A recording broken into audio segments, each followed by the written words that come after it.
نحمده ونصلي ونسلم على رسوله الكريم وعلى آله وأصحابه أجمعين أما بعد فأعوذ بالله من الشيطان الرجيم بسم الله الرحمن الرحيم قال الله تعالى في الكلام المجيد وَلَلْآخِرَةُ خَيْرٌ لَكَ مِنَ الْأُولَى آمنت بالله صدق الله العظيم إن الله وملائكته يصلون على النبي يا أيها الذين آمنوا صلوا عليه وسلموا تسليما الصلاة والسلام عليك يا سيدي يا رسول الله وعلى آلك وأصحابك يا سيدي يا رحمة للعالمين۔ اللہ رب العالمین کی حمد و ثنا اور حضور پاک صاحب الاولاق نبی مختار احمد مجتبیٰ مکین گنبد خضرا حضرت محمد مصطفیٰ صلی اللہ علیہ وآلہ وسلم کے دربار گوہربار میں ہدیہ عقیدت و محبت، ہدیہ درود و سلام پیش کرنے کے بعد قابل احترام حضرات، سامعین عظام، بزرگوں اور دوستوں، آج 28 صفر المظفر 1442 ہجری جمعۃ المبارک کا بابرکت دن ہے۔ ماہ ربیع الاول شریف کی آمد ہے۔ یہ وہ ماہ مبارک جس میں اللہ رب العالمین کے پیارے محبوب نبی آخر الزمان حضرت محمد مصطفیٰ صلی اللہ علیہ وآلہ وسلم کی ولادت باسعادت ہوئی، اور یہ کائنات جو ایک ظلمت قدہ بنی ہوئی تھی اس کو اللہ تعالیٰ نے فاران کی چوٹی سے چڑھنے والے اس ماہتاب کے نور سے ایسے منور کیا کہ تا قیامت اسلام کا سویرا کائنات میں منور ہے۔ جب ماہ میلاد کا وقت آتا ہے تو تمام روح زمین پر بسنے والے اہل ایمان غلامان مصطفیٰ اپنی اپنی عقیدت اور محبت کا اظہار کرتے ہیں۔ ہر بندہ اپنی استطاعت اور اپنی طاقت کے مطابق، اپنے ذوق، اپنی شوق اور اپنی محبت کے مطابق سرکار کی بارگاہ میں اپنی محبت کا نذرانہ پیش کرتا ہے۔ جب ماہ مبارک آتا ہے میلاد پاک کا تو علمی حلقوں سے، مکاتب فکر سے اس مہینے کا ایک نعرہ، ایک ماٹو نکلتا ہے۔ کوئی کہتا ہے کہ اس سال پورے گاؤں میں جھنڈے لگائے جائیں، کوئی کہتا ہے کہ اس مہینے میں پورے یا وہ گاؤں کے اندر ہر گھر میں چراغاں کیا جائے، لائٹنگ لگائی جائے، اپنے گھروں کو ستھرا کیا جائے، اپنی گلیوں کو، اپنے محلوں کو صاف کیا جائے، کیونکہ اللہ نے اپنے محبوب کو جو پاکیزہ محبوب تھا اس کائنات میں جب مبعوث کیا تھا اس وقت یہ کائنات کفر اور شرک کی ظلمت سے پراغندہ اور گندہ تھی، لیکن اللہ نے اپنے محبوب کے جوئیں اپنے محبوب کے قدم اس کائنات میں عطا فرمائے تو پوری کائنات اللہ کے پیارے محبوب کے وجود مسعود کی برکت سے پاکیزہ اور پاک ہو گئی۔ لہٰذا غلامان مصطفیٰ اس ماہ مبارک میں اپنے گھروں کی صفائی کر کے، اپنے محلوں کی صفائی کر کے اپنی ایک محبت کا اظہار کرتے ہیں۔ بعض کہتے ہیں کہ سیرت اپنائیں، میلاد منائیں، یعنی کہ میلاد کی محفل کا اہتمام بھی ہو اور سیرت کا یعنی کہ سرکار کی سیرت پر عمل کیا جائے، کہ میلاد مناؤ اور سیرت اپناؤ۔ آج میں جس موضوع پر آپ کے سامنے تھوڑے سے وقت کے لیے گفتگو کرنا چاہتا ہوں وہ یہ ہے کہ ماہ میلاد میں مطالعہ سیرت النبی کی ضرورت اور اہمیت۔ یہ جو ہم نعرہ لگاتے ہیں کہ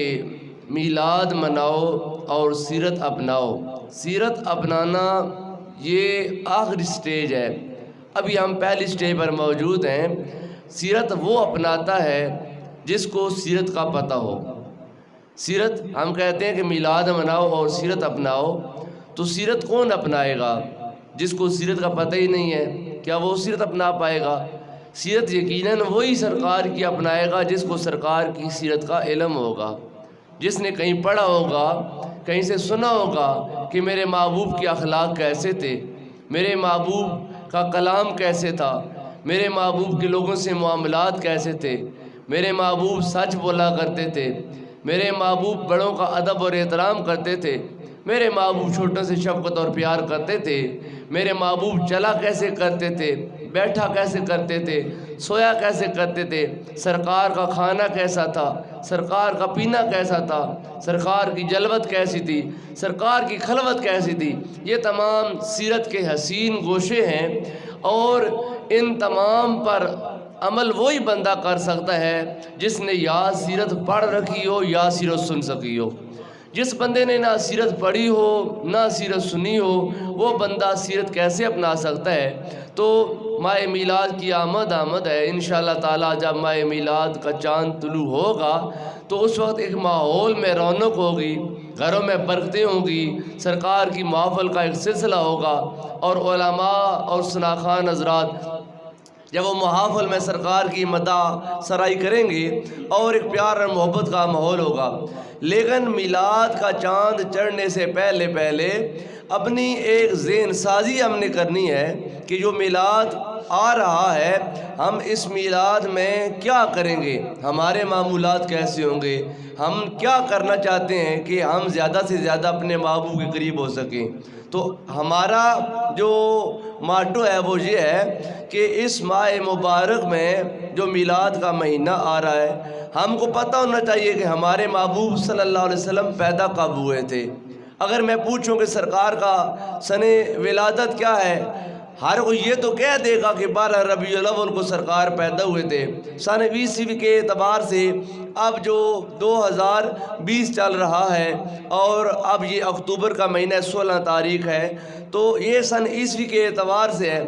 ہم سرکار کے غلام ہیں، امتی ہیں، کلمہ گو ہیں، محبت کرنے والے ہیں۔ اگر میں آپ سے پوچھوں کہ بتائیں بھائی سرکار کا سن عیسوی کے اعتبار سے یوم ولادت کیا ہے، تو کوئی بھی نہیں بتا پائے گا، حالانکہ محبت ہم سب کو ہے، لیکن ہم کو نہیں معلوم کہ سرکار سن عیسوی کے اعتبار سے کب پیدا ہوئے تھے۔ 12 ربیع الاول یہ تو اسلامی تاریخ ہے، سن عیسوی کے اعتبار سے سرکار کا یوم ولادت جو ہے وہ 570 عیسوی میں ہوا تھا اور 22 اپریل تھی۔ 22 اپریل سن 570 عیسوی میں آقا نعمت صلی اللہ علیہ وسلم کا ولادت باسعادت کا یعنی کہ یہ ماحول پیدا ہوا تھا۔ اگر پوچھا جائے کہ سرکار کی عمر مبارک جو ہجرت سے پہلے تھی وہ کتنی تھی، ہجرت کے بعد کتنی تھی، سرکار کی یعنی کہ بچپن کیسا ہوا تھا، سرکار کا لڑکپن کیسا تھا، سرکار نے شادی کب کی، سرکار کی بیویاں کتنی تھیں، سرکار کے بیٹے کتنے تھے، سرکار کی بیٹیاں کتنی تھیں، یہ تمام سرکار کی سیرت کے عظیم گوشے ہیں۔ سرکار کی زندگی میں کون کون سی جو لڑائیاں ہوئیں، غزوات ہوئے، غزوہ بدر کس سال میں ہوا، غزوہ احد کس سال میں ہوا، غزوہ خیبر کس سال میں ہوا، غزوہ خندق کس سال میں ہوا، غزوہ حنین کس سال میں ہوا، غزوہ موتہ کس سال میں ہوا، سرکار نے خطبہ حجۃ الوداع کب دیا، میثاق مدینہ کب لکھا گیا، صلح حدیبیہ کب ہوا، یہ سرکار کی زندگی سے تعلق رکھنے والے واقعات ہیں۔ ہم نے یہ ساری باتیں سنی ہوئی تو ہیں کہ یہ چیزیں سرکار کی زندگی سے تعلق رکھتی ہیں، لیکن ہم کو نہیں معلوم کہ غزوہ بدر کب ہوا تھا۔ اب یہ بندہ وہی بتا سکتا ہے جس نے یا تو غور سے کسی عالم دین کی گفتگو کو سنا یا پھر اس نے کسی سیرت کی کتاب کا مطالعہ کیا ہوگا۔ اب یہ وہی بندہ بتا سکتا ہے کہ سرکار نے خطبہ حجۃ الوداع دیتے وقت کیا فرمایا تھا، سرکار کا آخری خطبہ کیا تھا، اور سرکار جب اس دنیا سے جا رہے تھے تو سرکار کی کیا وصیت تھی، سرکار اپنے صحابہ کرام سے کیسا برتاؤ کرتے تھے۔ تو یہ تمام سیرت طیبہ کے پیارے پیارے گوشے ہیں جن کو سمجھنا بعد میں ہے، پہلے پڑھنا ہے، یعنی کہ وہ بندہ ہی اس پر عمل کر سکتا ہے سرکار کی سیرت پر جس بندے کا سرکار کی سیرت کے ساتھ ایک تعلق ہوگا۔ تو میں اپنی گفتگو کا جب وہ آغاز اپنے حضور سیدی ضیاء الامت مفسر قرآن مفکر اسلام نباز اثر حضرت پیر محمد کرم شاہ صاحب الازہری رحمۃ اللہ تعالی علیہ آپ کی مارکہ آراء تصنیف سنت خیر الانام کے مقدمے سے کرتا ہوں، جس میں آپ نے اپنے محبوب صلی اللہ علیہ وسلم کے میلاد کو بیان فرمایا۔ یقین جانیے الفاظ اتنے مشکل ہیں، آپ کو الفاظ کی سمجھ نہیں آئے گی، لیکن آپ نے سبحان اللہ ضرور کہنا ہے کہ یہ وہ الفاظ ہیں جن کو عرق غلاب سے نچوڑ کر سیدی ضیاء الامت نے کتاب کی تحریر میں لایا، اور یہ وہ پاکیزہ کلمات اور جذبات ہیں جن کو حضور سیدی ضیاء الامت نے سرکار کی بارگاہ میں اپنا سلام پیش کیا۔ آپ فرماتے ہیں خیابان ہستی اجڑا پڑا تھا، خزاں کی چیرہ دستیوں سے گلوں کے نکھت افشانیوں اور انادل کی نغمہ ریزیوں کی یاد تک بھی گلدستہ تاکہ نسیان بن چکی تھی، روشیں ویران تھیں اور آبجوئیں خشک، جہاں کبھی سبزہ نو دمیدہ جنت نگاہ ہوا کرتا تھا وہاں خاک اڑ رہی تھی۔ یاس و قنوت کی ایک ہمگیر کیفیت طاری تھی کہ اچانک فاران کی چوٹیوں سے ایک گھنگور گھٹا اٹھی جس کا ہر قطرہ بہار آفرین اور جس کا ہر چھینٹا فردوس بدامہ تھا۔ یہ گھٹا برسی اور خوب دل کھول کے برسی، یہاں تک کہ گلزار عالم میں پھر آثار حیات نمودار ہونے لگے۔ انسانیت کے پزمردہ چہرے پر پھر شباب اور قوت کی سرمستیاں ظہور پذیر ہونے لگیں۔ خود داری اور عزت نفس، شجاعت و ایثار کے افسردہ درختوں کی اریاں شاخوں کو از سر نو خلعت برق و بار عطا ہوئی۔ قمریوں نے پھر عفت قلب و نظر کا نغمہ چھیڑا، توہمات اور عقائد باطلہ کے قفس کی تتلیاں ایک ایک کر کے ٹوٹیں اور ہمائے بشریت کو توحید کی مقدس و مطہر رفتوں سے پھر دعوت پرواز آنے لگی۔ دنیا والوں نے اس شوق و شنگ اور خیرات و برکات سے بھرپور گھٹا کو محمد کا نام دیا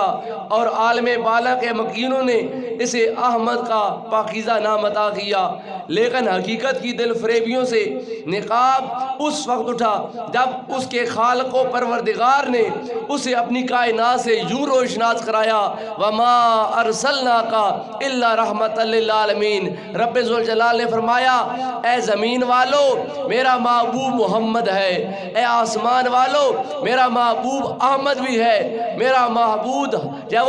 وہ ماہی بھی ہے اور میرا محبوب عاقب بھی ہے، لیکن سن لو میں نے اپنے محبوب کو دونوں جہانوں کے لیے رحمت بنا کر بھیجا ہے۔ یہ سرکار کی سیرت کا وہ پاکیزہ یعنی کہ چیپٹر ہے جس کو حضور سیدی ضیاء الامت نے سنت خیر الانام کے مقدمے میں بیان فرمایا۔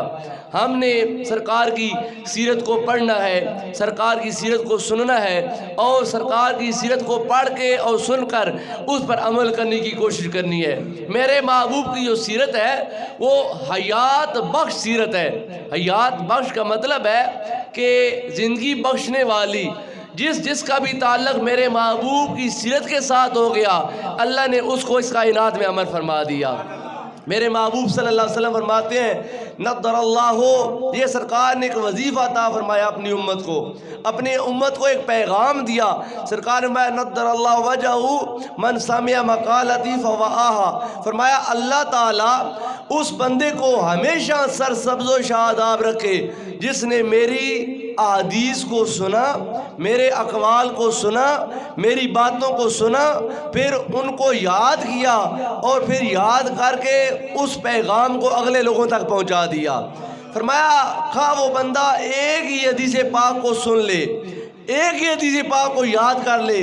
اور ایک ہی حدیث پاک کی آگے تبلیغ کر دے، اللہ تعالیٰ اس بندے کو جو سرسبز و شاداب کر دے گا، اللہ اس کے ذکر کو امر کر دے گا۔ میں یہاں پر چونکہ وقت جمعے کا بہت تھوڑا ہوتا ہے، شارٹ گفتگو کروں گا کہ جس نے بھی سرکار کی سیرت پر عمل کیا، جس نے بھی سرکار کی ذات کے ساتھ اپنی محبت کا اظہار کیا، اللہ تعالیٰ نے اس کو اس کائنات میں امر کر دیا۔ امام بخاری رحمۃ اللہ تعالیٰ علیہ کے نام سے کون واقف نہیں ہے؟ ہر جب وہ صاحب ایمان کی زبان پر بخاری کا لفظ ضرور آتا ہے، حضرت امام اسماعیل بخاری رحمۃ اللہ تعالیٰ علیہ، آپ کا نام نامی کون نہیں جانتا؟ آپ نے ان کے وہ کتاب لکھی حدیث پاک کی جو اس آسمان کے سائے کے نیچے قرآن پاک کے بعد سب سے اتھینٹک اور سب سے معیاری کتاب ہے۔ بعد القرآن تا تعدیم السماء هو البخاری، آسمان کے سائے کے نیچے قرآن کے بعد جو کتاب سب سے مقبول، محترم اور قابل احترام ہے وہ حضرت امام بخاری رحمۃ اللہ تعالی کی صحیح بخاری ہے۔ آپ شروع سے ہی جب وہ طالب علم تھے، دین کے ساتھ وابستہ تھے، آپ فرماتے ہیں کہ میرا حدیث کی طرف ابھی دھیان نہیں تھا، باقی فقہ، تجوید، قرات، قرآن، تفسیر وہ میں پڑھاتا تھا، میرا ذہن ابھی تک حدیث کی طرف نہیں تھا۔ ایک رات نماز عشاء ادا کی، نماز عشاء ادا کر کے میں سو گیا۔ جب میں سویا تو میں کیا دیکھتا ہوں کہ آقا کریم صلی اللہ علیہ وسلم کی قبر مبارک ہے، قبر مبارک کھلتی ہے تو میں قبر مبارک سے سرکار کی ہڈیاں چن رہا ہوں، سرکار کی ہڈیاں چن رہا ہوں۔ جب میں نے یہ خواب دیکھا تو میں ہڑبڑا کر اٹھ بیٹھا اور میں پسینے میں شرابو تھا، میں ڈر گیا کہ یہ کیسا خواب ہے کہ سرکار کی قبر مبارک ہے، قبر مبارک کھلتی ہے تو میں وہاں سے ہڈیاں چن رہا ہوں۔ تو میں پریشان ہو گیا، اٹھا، نماز فجر ادا کی تو میں اس وقت کے بہت بڑے عالم دین اور محدث اور استاد الحدیث حضرت حماد ابن سلمہ رضی اللہ تعالیٰ عنہ جو کہ امام بخاری کے استاد ہیں، آپ ان کے پاس حاضر ہوئے اور آ کر اپنا خواب بیان کیا۔ حضور آج رات کو میں نے جب وہ خوفناک خواب دیکھا ہے جس خواب نے مجھے پریشان کیا ہوا ہے۔ استاد محترم کہتے ہیں کہ اے میرے پیارے بیٹے بتاؤ خواب کیسا ہے؟ تو آپ نے اپنا خواب بیان کیا، حضور میں دیکھتا ہوں کہ آقا کریم صلی اللہ علیہ وسلم کی قبر مبارک کھلتی ہے اور میں وہاں سے ہڈیاں چن رہا ہوں۔ آپ نے تھوڑی دیر تجسس کیا، ساتھ غور و فکر کیا تو آپ نے کہا بیٹا ہر خواب کی تعبیر ایسی نہیں ہوتی جیسے خواب دیکھا جاتا ہے۔ اب جیسے یوسف علیہ السلام جب وہ قید میں تھے تو وہاں پر دو بندوں نے خواب دیکھا تھا۔ ایک بندہ خواب دیکھتا ہے کہ میں اپنے سر پر ایک بہت بڑا طباق اٹھائے ہوں جس میں جو روٹیاں ہیں اور پرندے اوپر سے آ کر روٹیاں جو ہے وہ اٹھا رہے ہیں، ان کو چونچے مار رہے ہیں۔ اور دوسرا بندہ خواب دیکھتا ہے کہ میں جب وہ انگور کی بیلیں ہیں ان کو میں نچوڑ کر ایک برتن میں اس کا رس ڈال رہا ہوں۔ اب بظاہر تو خواب دونوں ایسے تھے، جو پہلا بندہ تھا وہ یہ خیال کر رہا تھا کہ میں بہت سخی ہوں گا کہ میرے دسترخوان سے بہت سے لوگ کھائیں گے، یعنی کہ ایک بندہ سر پر اس نے روٹیاں اٹھائی ہیں اور اوپر سے پرندے آ کر روٹیاں اٹھا رہے ہیں۔ وہ بندہ اپنے اس خواب کی تعبیر خود یہ بیان کر رہا ہے کہ ایسے لگتا ہے کہ میرے دسترخوان سے بہت سے لوگ کھائیں گے، میں بہت سخی ہوں گا۔ لیکن جب یوسف علیہ السلام کے سامنے دونوں بندوں نے اپنا خواب بیان کیا کہ حضور آج رات ہم دونوں دوستوں نے یہ خواب دیکھا ہے، تو آپ نے کہا کہ جس بندے نے یہ خواب دیکھا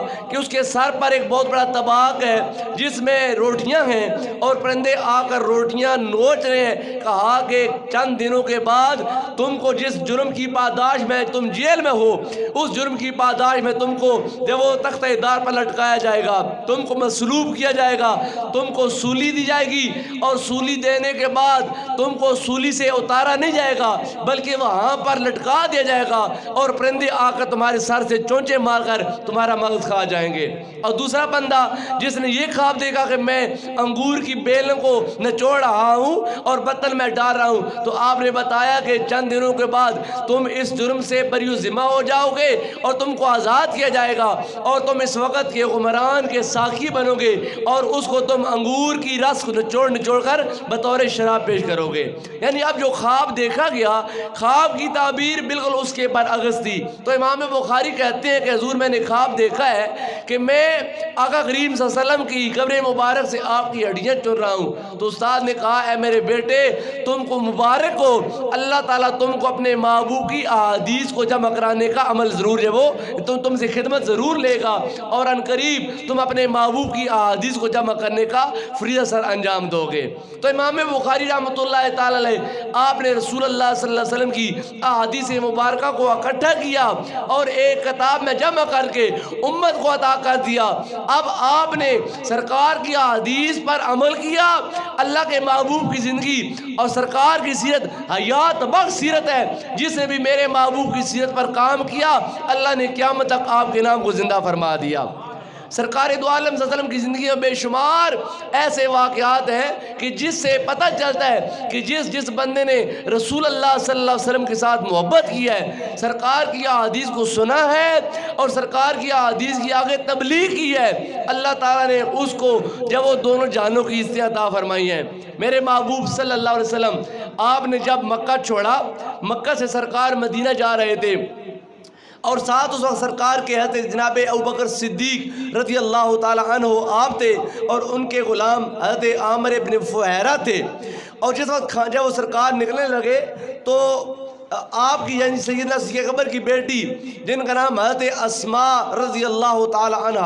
آپ ہے، آپ کا نام نامی اسم گرامی حضرت اسماء بنت ابی بکر رضی اللہ تعالی عنہ ہے۔ اب آپ کھانا تیار کر رہی ہیں سرکار دو عالم کے لیے اور اپنے ابا جان کے لیے کہ آپ نے جانا ہے، ساتھ زیادہ راہ ہوگا، رات سے مگر بھوک لگتی ہے تو آپ کھانا تناول فرمائیں گے۔ کھانا تیار ہو گیا تو کھانا باندھنے کے لیے کوئی رسی نہیں مل رہی، تو جلدی جلدی میں حضرت اسماء بنت ابی بکر رضی اللہ تعالی عنہ آپ نے اپنا دوپٹہ اتارا، دوپٹے کو اتار کر اس کے دو ٹکڑے کیے، ایک ٹکڑا اپنے سر پر رکھ لیا، یعنی ایک ٹکڑے کے ساتھ سر کو ڈھانپ لیا اور دوسرے ٹکڑے کے ساتھ وہ کھانا باندھا۔ جب سرکار نے دیکھا کہ میرے پیارے ابو بکر کی بیٹی اسماء میری خادمہ، میری صحابیہ میرے لیے کھانا تیار کرنے میں اس قدر محبت کا اظہار کر رہی ہے کہ اس نے اپنا دوپٹہ بھی پھاڑ کر جب وہ میرے لیے کھانا باندھا ہے تو آپ نے فرمایا اے اسماء آج سے تیرا نام اسماء نہیں ہے، آج سے تیرا نام ذات النطاقین ہے۔ یہ سرکار کی سیرت حیات بخش کا ایک پہلو ہے۔ فرمایا آج پوری کائنات اسلامیہ میں حضرت ابوبکر صدیق کی اس بیٹی کو ذات النطاقین کے نام سے اس لیے پکارا جاتا ہے کہ سرکار نے آپ کو یہ نام اس وقت عطا فرمایا تھا جب سرکار کے لیے آپ نے کھانا اپنے دوپٹے سے باندھا تھا۔ تو یہ سرکار دو عالم صلی اللہ علیہ وسلم کی برکات ہیں جو آپ کو جب آپ کی امت کو نصیب ہوئی ہیں۔ تو سرکار دو عالم صلی اللہ علیہ وسلم آپ ابوبکر صدیق کے ساتھ سفر طے کر رہے ہیں تو راستے میں ایک جب وہ صحرا کے اندر سرکار دو عالم صلی اللہ علیہ وسلم کو سخت پیاس محسوس ہوئی تو سرکار نے کہا ابوبکر دیکھو کہیں نزدیک کہیں سے پانی مل جائے تو پانی کے ساتھ آپ اپنی پیاس کو جب وہ بجھا سکیں۔ آپ چلتے رہے تو آپ کو راستے میں صحرا کے اندر ایک جھکی نما خیمہ دکھائی دیا تو آپ چلتے چلتے اس کے قریب گئے تو وہاں پر اس خیمے کے باہر ایک بڑھیا بیٹھی تھی۔ آپ نے حضرت ام معبد کا نام تو سنا ہوگا، ایک بادیہ نشین، ایک جب وہ صحرا کی خاتون، ایک ان پڑھ خاتون، عرب کے ساتھ تعلق رکھنے والی ایک بادیہ نشین ام معبد، وہ اپنے خیمے کے باہر بیٹھی تھی۔ احادیث مبارکہ میں آتا ہے کانت امراتن بارزتن جالدتن کہ وہ ایسی خاتون تھی جو ہر بندے کے سامنے آتی تھی اور ہر بندے سے کلام کرا کرتی تھی، یعنی کہ وہ پردہ دار یا پھر وہ شرم و حیا کو ایسی مالکہ نہیں تھی کہ جو مردوں کے سامنے نہ آتی ہو، اور اس کا کام کیا تھا تسقی و تشرب، وہ ہر آنے جانے والے کو پانی پلایا کرتی تھی اور دودھ پلایا کرتی تھی، بڑی مہمان نواز خاتون تھی۔ تو وہ اپنے خیمے کے باہر بیٹھی ہے، سرکار دو عالم صلی اللہ علیہ وسلم آپ نے فرمایا ابو بکر جاؤ جا کر اس خاتون سے پوچھو کہ اگر اس کے پاس کوئی کھانے والی یا کوئی پینے والی چیز ہے تو وہ ہم کو دے دے تاکہ ہم اپنی پیاس کو اور بھوک کو مٹا سکیں۔ جناب ابوبکر صدیق رضی اللہ تعالیٰ عنہ آپ چند قدم آگے اس خاتون کی طرف گئے اور سرکار دو عالم اور آپ کے جو غلام تھے عامر بن فہیرہ وہ پیچھے کھڑے ہیں۔ سرکار دو عالم صلی اللہ علیہ وسلم دیکھ رہے ہیں اور وہ سرکار کو دیکھ رہی ہے۔ سرکار ابوبکر صدیق رضی رضی اللہ تعالیٰ عنہ آپ نے جا کر اس خاتون سے کہا کہ اگر تمہارے پاس کھانے کے لیے کوئی چیز مہیا ہے تو وہ ہم کو دے دو تاکہ ہم اپنی پیاس بجھا سکیں اور بھوک کو مٹا سکیں۔ اس خاتون نے کہا لو کان عندنا شیء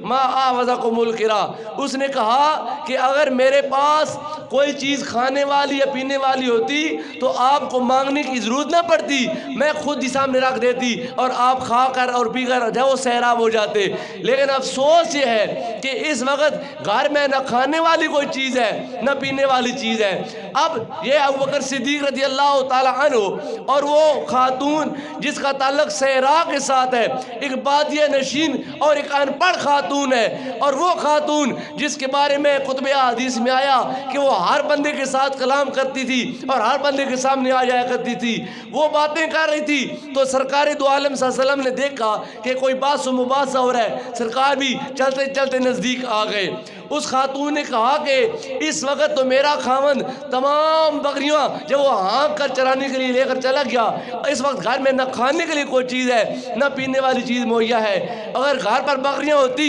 تو میں ان کو دو کر تمہاری ضیافت کرتی اور تم کو دودھ پیش کرتی۔ جب وہ باتیں کر رہی تھی سرکار دو عالم صلی اللہ علیہ وسلم نے خیمے کی جب وہ نکر سے دیکھا کہ ایک لاغر سی بکری خیمے کے ساتھ بندھی ہوئی ہے، سرکار نے کہا تم تو کہہ رہی ہو کہ گھر پہ کوئی بکری نہیں ہے حالانکہ تمہارے خیمے کے ساتھ ایک بکری بندھی ہوئی ہے۔ اس نے کہا کہ اے میرے مبارک مہمان، اگر اس بکری کی ٹانگوں میں اتنی طاقت ہوتی کہ یہ چل کر باقی بکریوں کے ساتھ جا سکتی تو یہ یہاں پر نہ ہوتی، اس کی ٹانگوں میں گودا ختم ہو گیا ہے اور اس کی ٹانگیں بے رس ہو گئی ہیں، یہ اتنی لاغر ہے اتنی کمزور ہے کہ یہ تو 2 قدم بھی نہیں چل سکتی، اس لیے یہ گھر بندھی ہوئی ہے۔ سرکار دو عالم صلی اللہ علیہ وسلم آپ نے فرمایا اے خاتون اگر تو اجازت دے تو ہم تیری اجازت سے تیری اس بکری کو دو لیں۔ اس نے کہا کہ میں جب کہہ رہی ہوں کہ اس کی ہڈیوں میں گودا ختم ہو گیا ہے، اس کے تھنوں میں دودھ کہاں سے آئے گا؟ یہاں تو خشک سالی کا زمانہ ہے، چرنے کے لیے گھاس مہیا نہیں ہے، پینے کے لیے پانی مہیا نہیں ہے، یہ تو لاغر ہے، پتہ نہیں اس کی سانس کیسے باہر نکل رہی ہے، یہ آپ کو دودھ کیسے دے گی؟ سرکار نے فرمایا یہ تمہارا کام نہیں ہے، یہ ہمارا کام ہے، بس تو اجازت دے کہ ہم تیری بکری کو دو لیں۔ اس نے کہا اے میرے مبارک مہمان، اگر تمہارے دست کرم سے یہ بکری تم کو دودھ دے سکتی ہے مجھ کو کوئی اعتراض نہیں ہے۔ سرکار دو عالم صلی اللہ علیہ وسلم آپ خود نزدیک ہوئے، جا کر اس بکری کے جب وہ وجود پر آپ نے اپنا وہ ہاتھ جس کو اللہ نے کہا ید اللہ، یہ اللہ کا ہاتھ ہے، ید اللہ فوق ایدیہم، کہ اللہ کا ہاتھ صحابہ کے ہاتھ پر ہے، سرکار نے وہ مبارک ہاتھ اس بکری کے وجود پر رکھا، جو ہی وہ ہاتھ جو رحمت والا، جو برکت والا، جو شفا والا، جو کرم والا ہاتھ ہے، جب اس بکری کے وجود پر آیا تو ایسے لگتا تھا اللہ نے بکری کو ایک نئی زندگی عطا فرما دی ہے۔ بکری کے جب وہ وجود میں طاقت آ گئی، بکری اپنے پاؤں پر کھڑی ہو گئی اور آہستہ آہستہ اپنی ٹانگیں چوڑی کرتی جا رہی ہے۔ سرکار دو عالم نے فرمایا اے خاتون اگر تیرے گھر میں کوئی برتن ہے تو برتن لے آ۔ اس خاتون نے ایک برتن پیش کیا۔ آپ کہتی ہیں اس حدیث پاک کی راویہ بھی حضرت ام معبد ہے، آپ فرماتی ہے میں نے وہ برتن سرکار کی بارگاہ میں پیش کیا جس میں سے 21 یا 31 بندے جو پی سکتے ہیں، تو اس کی من رات، جس سے ایک پورا گروہ، اور رات کہتے ہیں 21 سے 31 بندوں تک، یعنی کہ 21 سے لے کر 31 تک بندے اس برتن سے پی سکتے ہیں۔ میں نے وہ برتن سرکار کی بارگاہ میں پیش کیا، سرکار نے اللہ کا نام لیا اور اس بکری کے تھنوں پر ہاتھ رکھ کر کہا بسم اللہ والحمدللہ، اللہ کا نام لے کر سرکار نے دھونا شروع کر دیا، تو ایسے محسوس ہوتا تھا کہ اس کے ان خشک تھنوں کا تعلق اللہ تعالیٰ نے نار کوثر کے ساتھ معلق کر دیا، نار کوثر سے ملا دیا۔ اب سرکار دو عالم برتن کو دو جب وہ بھر رہے ہیں، جانور دھویا جا رہا ہے، برتن بھر گیا، سرکار نے سب سے پہلے اس خاتون کو دودھ پیش کیا، خاتون نے دودھ پیا، پھر سرکار نے ابوبکر صدیق کو پیش کیا، انہوں نے پیا، پھر اس کے بعد اس غلام عامر بن فہرہ کو دیا، اس نے خوب سیرہ کر پیا، آخر میں سرکار دو عالم نے خود دودھ پیا۔ دودھ پینے کے بعد سرکار نے اس برتن میں دوبارہ دودھ دوہا، وہ بھر گیا۔ سرکار نے فرمایا اے مائی اگر گھر میں کوئی اور برتن ہے تو وہ بھی لیا۔ اس خاتون نے یکے بعد دیگرے تمام برتن سرکار کی بارگاہ میں پیش کیے۔ سرکار نے تمام برتنوں کو اس ایک بکری کے دودھ کے ساتھ مالا مال کر دیا۔ سرکار نے اس گھر میں کھڑے ہو کر دعائے خیر فرمائی کہ اس عورت نے ہماری میزبانی کی ہے، اس نے ہم کو اپنے گھر مہمان ٹھہرایا، اپنی بکری سے ہم کو اس نے سیراب کیا۔ سرکار نے فرمایا جو کلمات میں نے پڑھے ہیں اگر اس کے بعد تم کو دوبارہ دودھ کی ضرورت پڑے تو وہی کلمات تم بھی کہہ لینا، اللہ تم کو بھی ایسے ہی دودھ عطا فرما دے گا۔ فرمایا یہ برکت صرف آج کے لیے نہیں ہے، محمد عربی کا یہی تو کمال ہے، جہاں پر قدم رکھتے ہیں اللہ برکتیں پیدا فرما دیتا ہے۔ فرمایا اے خاتون اگر یہ دودھ ختم ہو جائے پھر دودھ کی ضرورت پڑے تو یہی کلمات جو میں نے پڑھے ہیں بسم اللہ والحمدللہ، یہی کلمات پڑھ کر تم ان تھنوں کو ہاتھ لگانا، تیرے برتن دودھ سے بھر جائیں گے۔ سرکار نے دعائے خیر فرمائی، سرکار چلے گئے۔ یہ واقعہ اتنا اچانک ہوا کہ اس خاتون کو اتنا پوچھنا بھی جب وہ ٹائم نہ ملا کہ آپ کون ہیں، کہاں سے آئے ہیں، کہاں جا رہے ہیں، آپ کا تعارف کیا ہے، آپ کے ساتھ والے لوگ کون ہیں۔ وہ سرکار کے حسن و جمال میں اور سرکار کے معجزات و کمالات میں اس قدر غرق ہو گئی کہ وہ بکری جو سانس بھی مشکل سے لے رہی ہے، وہ بکری جو اپنے پاؤں پر چند قدم چل نہیں سکتی اور جو نقاہت کمزوری کی وجہ سے گھر پر رہ گئی ہے، وہ بکری کیسے مالا مال ہو گئی ہے سرکار کے دست کرم سے کہ سارے گھر کے برتن بھر گئے اور گھر میں ایک عجیب سا سویرا ہے، گھر میں ایک عجیب سی رونق ہے، گھر میں ایک عجیب سی بہار ہے۔ سرکار تو چلے گئے، شام کا وقت ہوا، ابو معبد جن کا نام کتب احادیث میں حارث آتا ہے، جب گھر آتے ہیں نا تو گھر پر ایک عجیب چہل پہل ہے، رونق ہے، خوشبو ہے، بہار ہے، اور جب گھر میں اندر داخل ہوتے ہیں تو کیا دیکھتے ہیں کہ گھر کے سارے برتن دودھ کے ساتھ مالا مال ہیں۔ پوچھتے ہیں اے ام معبد یہ دودھ